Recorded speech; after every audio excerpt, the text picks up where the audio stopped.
Right, so I want to start with you, Erol, if that's all right with you. Good morning to you. Can you just explain to me what you think the thinking is here of Donald Trump behind appointing Sir Tony Blair to the Board of Peace for Gaza? Yes, good morning, and thank you for having me. Regarding Tony Blair, I have to say from a MAGA perspective, he isn't the first choice that many people had. I would say that the likely analysis is there's sort of an age range of people who would probably pick up the phone and think of Tony Blair's name, and Donald Trump is in that group of people who still might think that he's a relevant person, and you put him in a position like that where he has only failed in all of his history. For some reason, maybe all of that failure will be useful, but honestly, it's a baffling choice to many of us. Peter Oborne, what do you make of it? Because, you know, you've been critical in the past, including in your book, about Britain's role in the Middle East. I'm not sure Tony Blair would necessarily be the first pick if we're looking for somebody who has a clean record on this matter. Yes, I think it's a bizarre appointment, really, not only because of Tony Blair's role, as you rightly highlighted, in the illegal Iraq invasion, which was so catastrophic in its consequences in 2003, 22 years ago, but also Tony Blair's subsequent role in the Middle East as the Middle East envoy, but also as an advisor to various Middle East despotisms at the same time. His role as Middle East envoy, you quoted somebody as saying, you know, he'd been hundreds of times, but he used to go, when he had this incredibly important and rather wonderful job, he'd go for 3 or 4 times, 3 or 4 days a month. I made a television program about it for Channel 4, actually. He hardly went to Gaza at all. I mean, I think it was 2 or maximum 3 times, just for a drop in.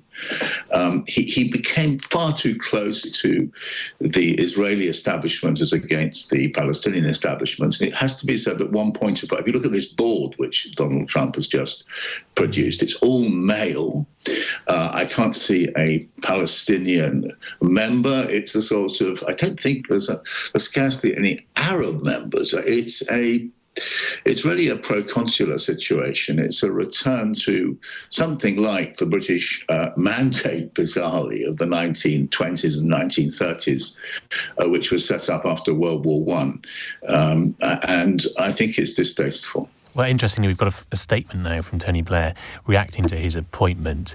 He says he is honoured to be appointed to the Board of Peace. It's been a real privilege, he says, to work with Steve Witkoff and Jared Kushner.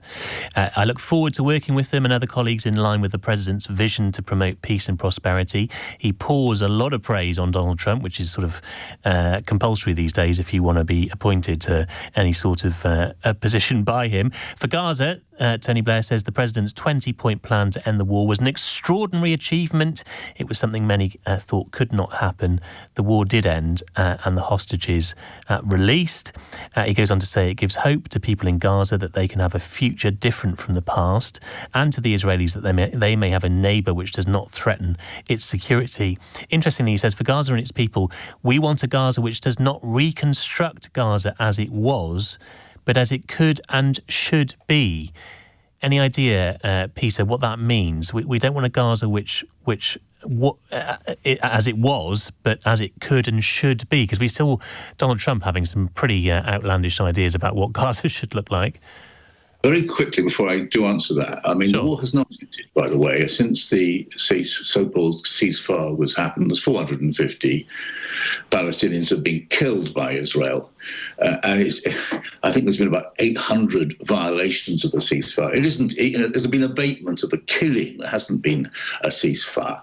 And also, I mean, I don't think that any Israelis have been killed. I think the Israelis claim 3, but that seems to possibly have been driving over some unexploded ordnance.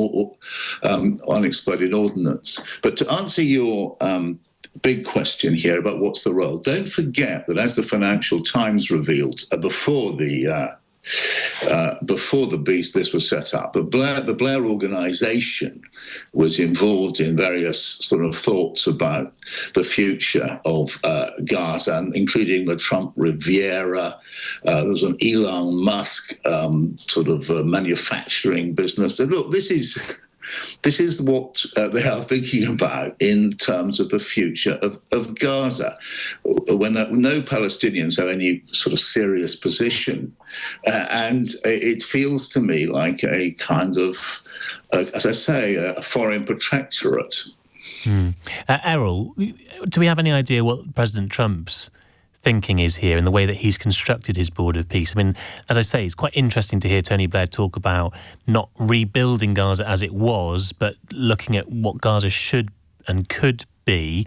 We saw President Trump, I know it was sort of a fleeting moment, but it was quite revealing when he generated that AI video of the Riviera, the Gazan Riviera, and statues of President Trump.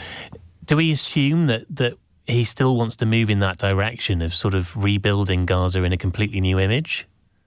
I would think so, and I think the AI video was a little bit tongue in cheek. The subtext behind it, which is to your original statement that that he made, that they want to reconstruct Gaza in a new vision, is probably the reason why there is any hope here. I mean, if you wanted any chance of this to go on forward, as you had mentioned, it's sort of like the British Mandate in the sense of just appointing ambassadors and appointing administrators. Yes, but imagine the British Mandate had the support of the Arab world, and the Arab world was fantastically wealthy, bunch of oil traders, and they all had an interest in taking this zone and creating a free economic zone and going forward. I think that's probably the direction that they're looking at for Gaza, if there is going to be anything. And also, I do want to, at least for the sake of the record, say that they do expect to add additional people to this advisory board. I think if the only people on the board are going to be American Jews and I think the head of the World Bank, that's probably not the direction it needs to go. It needs to have more Arab members, needs to have some Palestinian people on the board. But the idea that this could be possible is only there because the Arab world is behind the president. I think that's important to differentiate compared to other attempts at this before.